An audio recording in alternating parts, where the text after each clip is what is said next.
आप सब लोग लेवल अप के एपिसोड 66 के साथ हाजिर हूँ।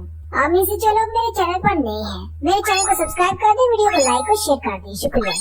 लास्ट एपिसोड के एंड में हमने देखा था जोंगसू के अटैक फोर्स का सामना आर्चलीच, जो कि एक बॉस है, एक नेक्रोमैंसर, उसके साथ होता है। जबकि वहाँ पर डेड मॉन्स्टर्स की आर्मी होती है जिनको आर्चलीच कंट्रोल कर रहा होता है। जोंगसू की टीम को लगता है अब वो लोग मरने वाले हैं। वहीं पर बीरू होता है। बीरू आगे की तरफ बढ़ता है। आर्चलीच उसे कहता है तुम तो एक शैडो सोल्जर हो।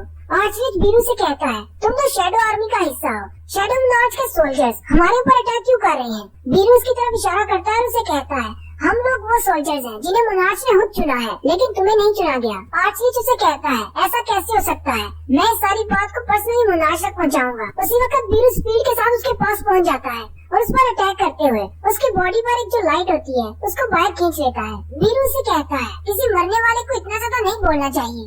जैसे ही बीरू उसके पेट में से चमकने वाली रोशनी को खींच कर बाहर निकाल लेता है, आर्चलीच मर जाता है। आर्चलीच के मरते ही उसने जितने भी सोल्जर्स को कंट्रोल किया होता है वो सारे के सारे जो कि पहले ही मर चुके थे वो भी नीचे गिर जाते हैं। जोंगसू की पूरी टीम जो देखकर भोसला हैरान हो जाती है और कहती है इसने तो आर्चलीच को सिर्फ एक ही हिट में मार दिया, सारे के सारे अनडेड भी मारे गए हैं। जोंगसू बीरू की तरफ देखता है और कहता है मुझे पता था ये स्ट्रॉन्ग है, लेकिन इतना ज्यादा मुझे इस बात का नहीं पता था। वाइस मास्टर से कहता है अगर जिन्हों वाकई में इतना ज्यादा स्ट्रॉन्ग है और उसके शैडो क्रीचर्स भी इतने ज्यादा स्ट्रॉन्ग है, फिर तो उसे डंजन के अंदर आने की जरूरत नहीं। वो सिर्फ अपनी शैडो आर्मी को भेज सकता है और डंजन को क्लियर कर सकता है। ये बात सुनकर जोंगसू भी हिसाब लगाने बैठ जाता है और कहता है अगर जिन्हों अपनी फुल पावर से सारे सोल्जर्स को कंट्रोल नहीं कर सकता, अगर वो आधे को ही कंट्रोल करे, फिर भी इसका मतलब है उसके पास इतनी ज्यादा एनर्जी है जितनी कोरिया के टॉप 5 गिल्ड्स के पास भी नहीं होगी। वाइस मास्टर से कहता है मेरी तरफ से एक एडवाइस है, क्यों ना हम अपने गिल्ड को जिन्हों के गिल्ड के साथ मर्ज कर ले, दोनों एक ही गिल्ड बन जाते हैं। अब की हमें पता है कि जिन्हों बहुत ज्यादा बेस्ट है, बहुत ही जल्दी वो पूरे कोरिया का सबसे बेस्ट हंटर बन जाएगा। शायद एक दिन वो नेशनल लेवल का हंटर बन जाए। अगर हम लोग उसे ज्वाइन कर लेते हैं तो इस तरह तो हमारी फेम में इजाफा हो जाएगा। जोंगसू से कहता है हाँ, उसे वैसे भी एक गिल्ड के लिए बहुत सारे हंटर्स की जरूरत पड़ने वाली है, क्योंकि अगर वो चाहे जितना भी पावरफुल क्यों ना हो, वो अकेला डंजन के अंदर नहीं जा सकता सिर्फ अपने शैडो सोल्जर्स को लेकर। उसे कम से कम रिक्वायरमेंट्स पूरी करना होगी, इसलिए उसके पास और कोई भी रास्ता नहीं हमारी आंखों को मारने के अलावा, क्योंकि वो बहुत ज्यादा स्ट्रॉन्ग है। वो अपने शैडो सोल्जर्स की मदद से डंजन को क्लियर किया करेगा और हम लोग उसकी सपोर्ट टीम के तौर पर काम करेंगे। इसमें हमारा बहुत ज्यादा फायदा है। नेक्स्ट सीन फिर से स्कूल के बाहर का होता है, जहाँ पर रश लगा होता है। पेरेंट्स वहाँ पर आ चुके होते हैं और वो अपने बच्चों को ढूंढ रहे होते हैं, जबकि एम्बुलेंस भी आ चुकी होती है और बच्चों को लेकर जा रही होती है। जिन्होंने सारे डंजन के मॉन्स्टर्स को मारने के बाद चेयरमैन गोकानी के साथ गाड़ी में बैठ जाता है। चेयरमैन उसे बताते हैं टोटल 213 बच्चे थे जो वहाँ से भागे थे। वो सारे के सारे बच गए क्योंकि वो बाहर आ गए थे। तुमने वहाँ पहुंचकर 10 बच्चों को बचाया, जबकि बाकी के सारे बच्चे जो कि तुम्हारे आने से पहले वहाँ पर फंस गए थे वो सारे मारे गए। हम लोग इस इंसिडेंट से अच्छी तरह से निपट सकते थे अगर हम लोगों ने कुछ ज्यादा ध्यान दिया होता। साथ ही वो जिन्हों को स्टैट्स दिखाते हैं। वो कहते हैं कि कोरिया में बहुत ज्यादा गेट्स ओपन हो रहे हैं, सिर्फ कोरिया में नहीं बल्कि पूरी दुनिया में अब गेट्स बहुत ही तेजी से ओपन हो रहे हैं। पिछले 6 महीने में बहुत ज्यादा डंजन्स ओपन हुई है। लेकिन सिर्फ यही हैरान करने वाली बात नहीं है, हमारी एसोसिएशन के सेंटर पर बहुत सारे ऐसे हंटर्स हैं जो अपने रैंक्स लेने के लिए बैठे हुए हैं। यानी कि सिर्फ डंजन ही तेजी के साथ नहीं ओपन हो रही, बल्कि बहुत सारे हंटर्स भी तेजी से पैदा हो रहे हैं। जिन्हों चेयरमैन से कहता है लेकिन आप मुझसे क्यों बात करना चाहते थे? ऐसी कौन सी बात है? चेयरमैन उसे कहते हैं Japan, China, Russia, France, Britain, Germany और जहाँ तक के यूएसए, ये सारे तुमसे बात करना चाहते हैं और तुम्हें अपनी कंट्री में हायर करना चाहते हैं। साथ ही वो उसे सीक्रेट डॉक्यूमेंट्स देते हुए कहते हैं ये सारे सीक्रेट डॉक्यूमेंट्स हैं जो हमारे तक पहुँचे हैं, वो तुम्हें कॉन्टेक्ट पर लेना चाहते हैं और मुझे लगता है कि इनमें से कुछ ने तो खुफिया तौर पर तुमसे मुलाकात भी की होगी तुम्हें अपने कंट्री में ले जाने के लिए। सच्ची बात कहूँ तो हमारे पास ऐसी कोई भी अथॉरिटी नहीं है इन सभी लोगों को रोकने के लिए कि वो तुम तक न पहुँच सके। हम सिर्फ इतना ही कर सकते हैं कि तुम्हारी पर्सनल इन्फॉर्मेशन को उन तक न पहुंचने दें। मैं ये बात अच्छी तरह से जानता हूँ कि ये फैसला तुम्हारा है कि तुमने कोरिया को छोड़कर किसी दूसरे कंट्री जाना है या नहीं, लेकिन मुझे एक डर है अगर तुम किसी दूसरे कंट्री चले जाते हो तो साउथ कोरिया बहुत ज्यादा पीछे रह जाएगा। जहाँ पर जिस रेट से डंजन्स ओपन हो रही है हमारे पास उतने ज्यादा काबिल हीरो नहीं है। साथ ही वो हॉस्पिटल के बाहर गाड़ी रोकते हैं और कहते हैं हम लोग यहाँ पर पहुँच गए हैं, तुम्हारी बहन इसी हॉस्पिटल में है। जिन्हों जैसी गाड़ी से नीचे उतरता है चेयरमैन उसे कहते हैं हमसे जितना हो सका हम तुम्हें वो देंगे, लेकिन प्लीज एक रिक्वेस्ट है, साउथ कोरिया को छोड़कर किसी दूसरे कंट्री मत जाना। चेयरमैन साथ उदास हो जाते हैं और कहते हैं साउथ कोरिया के पास 10 एस रैंक के हंटर्स थे जिनमें से 3 मर चुके हैं, 2 को मॉन्स्टर्स ने मार दिया, जबकि एक डोंगसू था जो कि पहले अमेरिका जा चुका है। अब हम लोग एक और हंटर को नहीं खो सकते जो कि बहुत ज्यादा काबिल है। हम जितना तुम्हारे लिए कर सकते हैं, हमारी एसोसिएशन तुम्हारे लिए इतना जरूर करेगी। तुम हमें बताओ तुम्हें क्या चाहिए। जिन्हों थोड़ी देर सोचने के बाद उनसे कहता है, अगर आप मेरी डिमांड पूरा करना चाहते हैं तो फिर मेरी सिर्फ एक ही डिमांड है, मैं हाई रैंक की डंजन्स में जाना चाहता हूँ, सिर्फ अकेले अपने शैडो सोल्जर्स के साथ। ये बात सुनकर चेयरमैन गानी बहुत ज्यादा हैरान हो जाते हैं। चेयरमैन से कहते हैं, तुम चाहते हो कि मैं तुम्हारे लिए रूल्स को चेंज कर दूं ताकि तुम्हारे गिल्ड को रिक्वायरमेंट्स पूरी न करनी पड़े और तुम अकेले भी डंजन में जा सको। चेयरमैन कहते हैं, हमने ये रूल इसलिए बनाया था ताकि डंजन के अंदर पूरी एक टीम के साथ जाया जाए और हंटर्स बिना तैयारी के या फिर टीम के किसी डंजन के अंदर ना जाएं ताकि उनकी जान न जाए। क्या तुम वाकई में ऐसा चाहती हो? क्या तुम इस खतरे को मोल लेने के लिए तैयार हो? जिन्हों से कहता है, हाँ बिल्कुल। चेयरमैन कहते हैं, क्या तुमने इसीलिए गिल्ड बनाया है? जिन्हों चेयरमैन से कहता है, क्या आप लोग मेरी इस डिमांड को पूरा नहीं कर सकते? चेयरमैन जिन्हों से कहते हैं, ये इतना भी इम्पॉसिबल नहीं है, मैं पूरी कोशिश करूंगा तुम्हारी डिमांड को पूरा करने की। नेक्स्ट सीन एक मूवी स्टेज का होता है जहाँ पर जिन्हों की कजन सो यून होती है जो कि एक एक्टर है।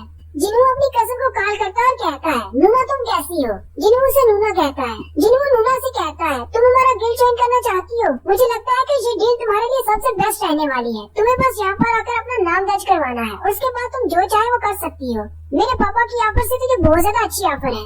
नूना उसे कहती है, ये अचानक तुम कैसी बात कर रही हो? तुम्हारे पास कौन सा गिल्ड आ गया? साथ ही नूना उसे कहती है, क्या तुम्हें पता है तुम्हारी बहन जिन हुई वापस आ रही है? जिन उसे कहता है, हाँ मुझे पता है, वो मेरी बहन है, मुझे पता है वो कब कोरिया वापस आ रही है। मुझे ये बताओ कि तुम हमारे गिल्ड को ज्वाइन करोगे या नहीं? हमारे पास एक फाउंडिंग मेंबर कम है।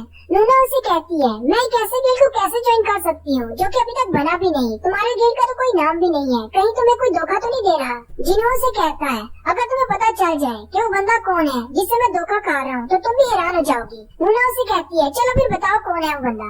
जिन्हों उसे जिन्हों के बारे में बताता है और वो भागती हुई उनके ऑफिस आ जाती है। जिन्हों जैसे ही वापस आता है वो उसे देखकर हैरान हो जाता है। जिन्हों उसे अपनी कजन के बारे में बताता है कि इसका नाम सो यून है और ये एक ए रैंक की हंटर है। नूना जिन्हों को देखकर बहुत ज्यादा हैरान हो जाती है और कहती है, मैं तो वाकई में जिन्हों के सामने खड़ी हूँ। जिन्हों से कहता है, अब इसमें इतना ज्यादा हैरान होने वाली कौन सी बात है? तुम एक एक्टर हो, तो वो भी एक फेमस एक्टर। नूना जिन्हों की तरफ देखकर कहती है, मुझे तो यकीन नहीं हो रहा, वाकई में उस जिन्हों के सामने खड़ी हूँ जिसने ली मिन संग की प्रेस कॉन्फ्रेंस को तबाह कर दिया और फिर रिपोर्टर्स को कोई जवाब दिए बिना वहाँ से गायब हो गया। जिन्हों से कहता है, ये तुम इसकी तारीफ कर रही हो या बेइज्जती कर रही हो? जबकि जिन्हों उन दोनों को देखकर सोच रहा होता है। जिन्हों एक डी रैंक का हंटर है जबकि उसकी कजन एक ए रैंक की हंटर है। इनकी फैमिली में चल क्या रहा है? साथ ही वो कहता है, हाँ ऐसा हो सकता है, वैसे भी मेरे फादर भी एक हंटर थे और मैं भी एक हंटर हूँ। जिन्हों नूना से कहता है, क्या जिन्हों ने तुम्हें सारी बात बता दी? नूना से कहती है, हाँ इसने मुझे सारी बात बता दी, तुम्हें एक मेंबर की तलाश है। जिन्हों से कहता है, अब क्योंकि तुम एक फेमस एक्टर हो, अगर तुम मेरे गिल्ड को ज्वाइन करती हो तो तुम्हारे बारे में बहुत सारी बातें होंगी, क्या तुम इसको डील कर लोगी? नूना उनसे कहती है, यूजिन संग के साथ मिक्सअप होने से तो अच्छा है। जिन्हों से कहता है, यूजिन संग कौन है? जिन्हों से कहता है, वो मेरा बड़ा भाई है और वो बिल्कुल भी अच्छा नहीं है। उसी वक्त नूना आगे बढ़ती है और जिन्हों से कहती है, क्या मैं तुम्हारे साथ एक सेल्फी ले सकती हूँ? मुझे अपनी प्रोफाइल पे डालनी है। नेक्स्ट सीन मिनिस्ट्री ऑफिस का होता है। चेयरमैन गोगानी मिनिस्ट्री ऑफिस में जाते हैं और उनके सामने जिन्हों की बात रखते हैं। वो बहुत ज्यादा गुस्सा हो जाते हैं और कहते हैं, उसने अभी अभी तो अपना गिल्ड बनाया है और इसने कैसी डिमांड कर दी, हम लोग इसको पूरा नहीं कर सकते। चेयरमैन आप कहीं जानबूझकर उसे इस तरह ट्रीट तो नहीं कर रहे? हंटर एसोसिएशन को इसलिए नहीं बनाया गया था कि आप किसी भी हंटर को स्पेशल ट्रीटमेंट देना शुरू कर दें। आपको सबके लिए एक जैसा होना चाहिए। मुझे इस बारे में जवाब चाहिए, क्या आप क्यों उसकी साइड ले रहे हैं? चेयरमैन गोगानी हंसते हुए उनसे कहते हैं, हाँ ये बात बिल्कुल ठीक है, मैं संग जिन्हों को स्पेशल ट्रीटमेंट दे रहा हूँ। चेयरमैन उस रूम में जितने भी लोग होते हैं उन सबसे कहते हैं, मैं तुम सबसे एक सवाल पूछना चाहता हूँ। फर्स्ट करो एक डंजन ब्रेक हो जाती है और मॉन्स्टर्स बाहर आ जाते हैं। तुम्हारे पास दो चॉइसेस है। एक तरफ एक हंटर्स की टीम है जिसमें 20 ए रैंक के हंटर्स हैं और दूसरी तरफ सिर्फ एक संग जिन्हों है जिसके पास अपने शैडो सोल्जर्स हैं। तुम लोग कौन सी टीम को ज्वाइन करोगे? साथ ही चेयरमैन गोगानी मिनिस्टर से कहते हैं, मैंने सुना है कि आपने हंटर्स गिल्ड के करीब एक नया अपार्टमेंट लिया है जहाँ पर कीमत बहुत ज्यादा है। मुझे एक बात बताएं, आपने वहाँ पर अपार्टमेंट क्यों लिया? अपनी सेफ्टी के लिए लिया? क्योंकि आपको पता है कि हंटर्स गिल्ड के पास 2 एस रैंक के हंटर्स हैं और वो आपको बचा सकेंगे अगर कहीं पर मॉन्स्टर्स आ जाते हैं। मिनिस्टर से कहते हैं, मेरे घर का इस टॉपिक से क्या ताल्लुक? मुझे अपने आप को सेफ रखना है, इसलिए मैं हंटर्स गिल्ड के करीब अपना अपार्टमेंट लिया है। चेयरमैन गानियन से कहते हैं, कोरिया के लोग भी बिल्कुल ऐसे ही सोचते हैं। वो भी दूसरे कंट्रीज में जा रहे हैं जहाँ पर वो सेफ रह सके।